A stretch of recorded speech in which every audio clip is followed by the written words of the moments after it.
Hey, what's up guys, my name is Charlie. Today we're going to be doing some more requested reaction videos, and this video is requested by Jago Granger. Hopefully I've pronounced your name correctly. If not, I'm going to get a lot of backlash on that one. Yeah, the request is Wii Music 10 Years of Terror by Scott the Woz. Of course, more Scott the Woz. Everyone's always requesting more Scott the Woz. Why not? Scott the Woz is totally awesome. Yeah, let's check out the video, shall we? Let's go. Scott here. Tambourine selling's in my blood, so welcome to the Barine Bazaar, where tambourine selling's our specialty. Well, things are really heating up, which means there's only one thing to do to maintain our monopoly on the tambourine market.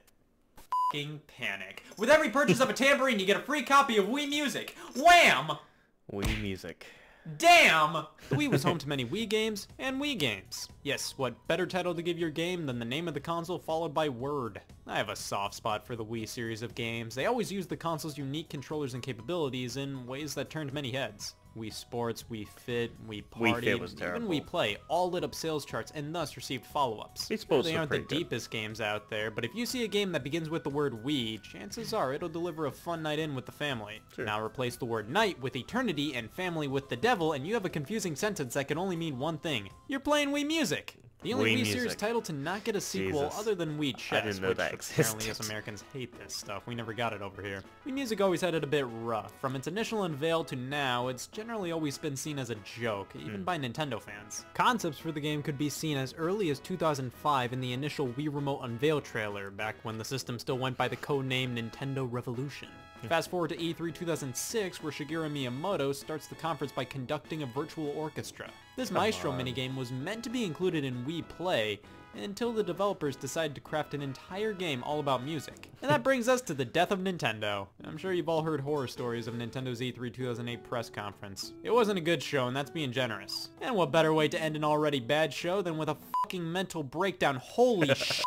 Reggie was all like, we have one last thing. The lights dim, fog envelops the stage, and then this happens. Miyamoto comes out on stage and starts playing music with a Wii remote poorly. He then describes how Wii Music is supposed to be a way for everybody to enjoy the world of music, regardless of musical experience, age, or gender. Following that up by playing some F-Zero music, that makes up for everything! Finally, Nintendo ends the conference by screaming to everybody, we're a company guys, we swear. Yeah, Nintendo's E3 2008 showing was already pretty brutal, but just the fact they ended the show proudly demonstrating a sloppy rendition of the Super Mario Bros. Theme in Wii Music just sealed the deal right there. Zane doesn't look like a man, he looks like 6 Me's playing music in a field. So people weren't too jazzed about Wii Music from the get-go, it just looked like a way to make songs play by swinging your arms around. That's not to say it didn't have a right to exist. 2008 was the height of the rhythm game craze, with Guitar Hero and Rock Band. So it really did make sense for Nintendo to try their hand at the genre. It was also Nintendo composer Kazumi Totaka's first and only full-on directorial role on a game. This is a guy behind a ton of the music in Animal Crossing, Yoshi games, Luigi's Mansion, and he's also the creator of the Totaka's song Easter Egg, a little tune he throws into most of the games he's made.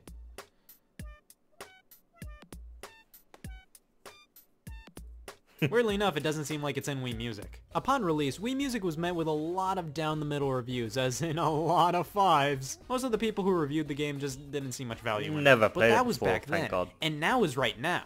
I mean, it's been 10 years. Wii Music released on October 20th, 2008 in North America. Damn. Maybe we were all a bit too harsh on it at first. Or maybe... Oh, sh**! I couldn't even finish that. Of course it's terrible. I got this game for my birthday in 2009, and I thought it had potential to be cool. I always wanted to try to learn music, but after a few failed attempts, I maintain I never had a single musical intestine in me. So I guess I wanted to see if Wii Music could be my gateway into learning more about music. Fast forward to now, and I still have no clue what a fucking trumpet is. It's fair to say Wii Music didn't grab me. I like some aspects of it, but overall it felt like it just lacked any points. Like I'd pop it in and within 2 minutes I'd ask, alright, why am I doing this to myself? It has been a while though, so let's boot it up and give it another go. We're greeted to what I think a hormone looks like, and his name is Sebastian Toot. He forces me to play the piano whether I like it or not, and all we have to do here is shake the Wii Remote nunchuck. Hey, hear that? I'm a penis. Next thing's next, we pop the nunchuck up and strum this guitar with the Wii Remote. Next up, the trumpet, and yeah, just mash the 1 and 2 buttons with no nunchuck. Finally, come on, I put the one instrument that doesn't use the nunchuck in the middle. Now I need to pop it back in for the violin. Actually, from what I can tell, you can play the majority, if not all the instruments with just the Wii Remote itself, but to get that sweet, sweet immersion, you'll probably want to use the nunchuck for some of them. Doesn't matter though, because T-minus 5 minutes in, the immersion's already been broken. Who the hell doesn't blink while playing violin? again. Sebastian transitions into teaching us how to play a tune. Surprised at my size? Don't encourage him.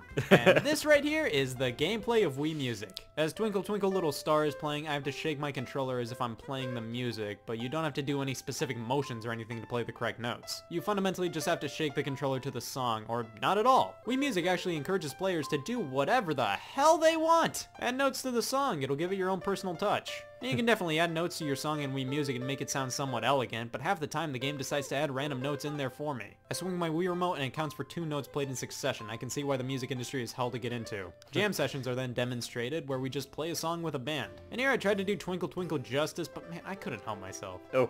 Don't worry if you didn't play it perfectly, because there's no one way to play a song. He's right. So now it's time to see what Wii Music rated that performance. Okay, we get to rate our own performances. Right. Yeah! Now it's time to save a video of our jam session, and this is cute. Get to create our own album art and everything. That's great. This is one of the fun parts of Wii Music. In a way. And now we have all of the game at our disposal. Time to jam out with... You gotta be kidding me. We have to unlock the vast majority of songs in the game, and most are unlocked via doing more lessons with Dr. Toot. Yeah, we actually have to grind in Wii Music to unlock all the songs. The main problem is, once we actually unlock some songs... they pull a Chibi Robo Ziplash on us. Boy. This song selection blows! You can't tell me Nintendo didn't have the funds at the time to license actual songs that actual people actually like. Yeah, instead, most of the songs are from the public domain. Nintendo did nab a few well-known licensed songs, September and Wake Me Up Before You Go Go, just to name 2. But they sound like garbage. Considering you only hear these songs played via Wii Music instruments, they all sound like 5th grade marching band covers. That's not to say the instruments don't represent their real-life counterparts well. I think the expansive instrument selection is one of the best elements of the game. Like, look at all these things. They have all their own descriptions, and they're relatively faithful to how the instruments are in real life. I think they really shine when you're just testing them all out. It definitely gives you some exposure to all different kinds of instruments. But when you actually attempt to play songs with these things, yeah, it sounds gross. Just these MIDI, overly digital sounding, soulless renditions of some classic songs. Just not that's assuming you're playing them with appropriate instruments. You can play all the songs with all different kinds of instruments. Guitars, bagpipes, no integrity, anything. But that doesn't save the lame song selection. Even having some Nintendo tracks in here doesn't satiate my virginity. And for some godforsaken reason, there's a Wikipedia article solely dedicated to the songs in this game. Wow. It's only about 50 tracks. You could easily cram this into the regular Wii Music article, but this list has Turkey and the Straw in it. It deserves its own article. Now the main mode is the jam sessions, where you just play a song.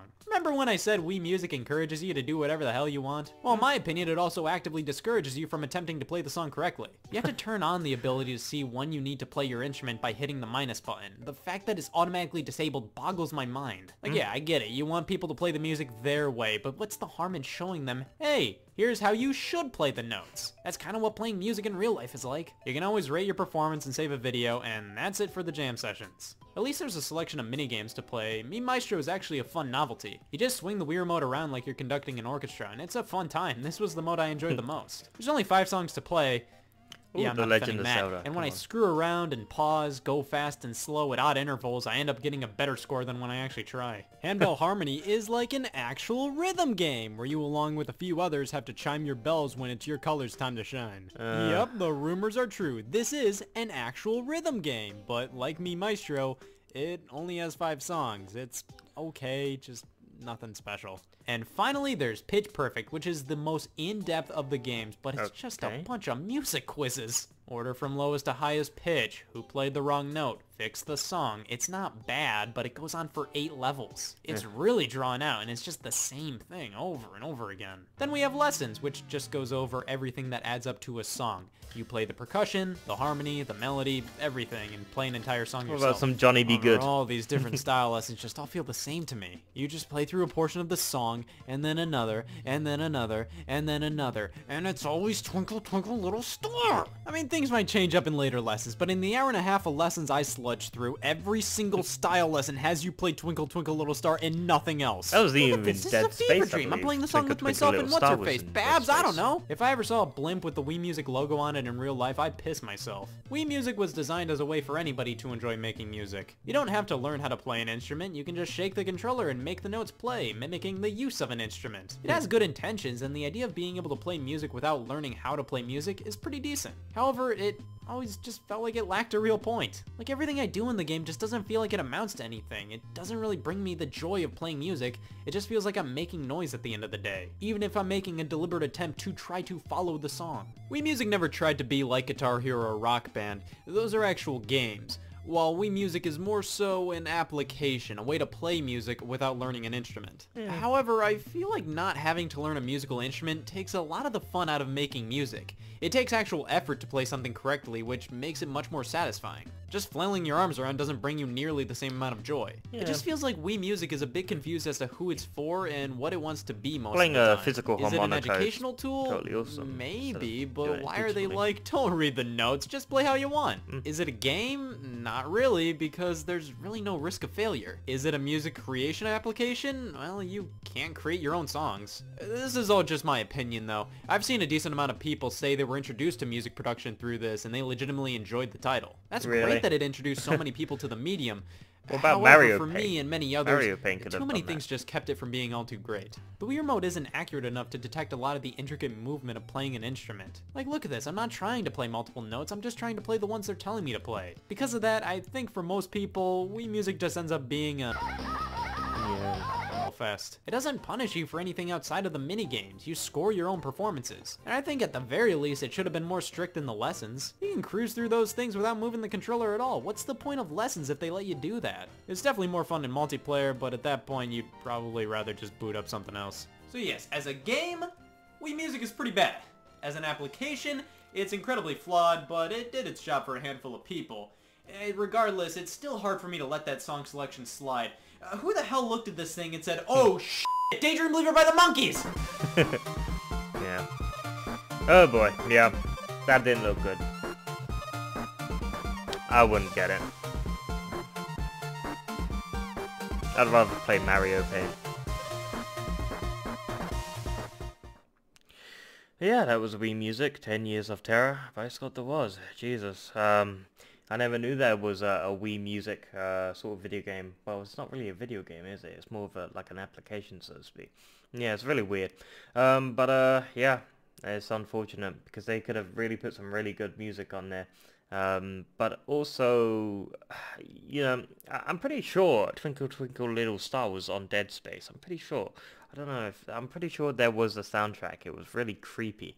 It scared the crap out of me. Yeah, the Wii Music could have had much more music on it. I mean, come on, have Johnny Be Good on it. You know, from you know, the classic movie.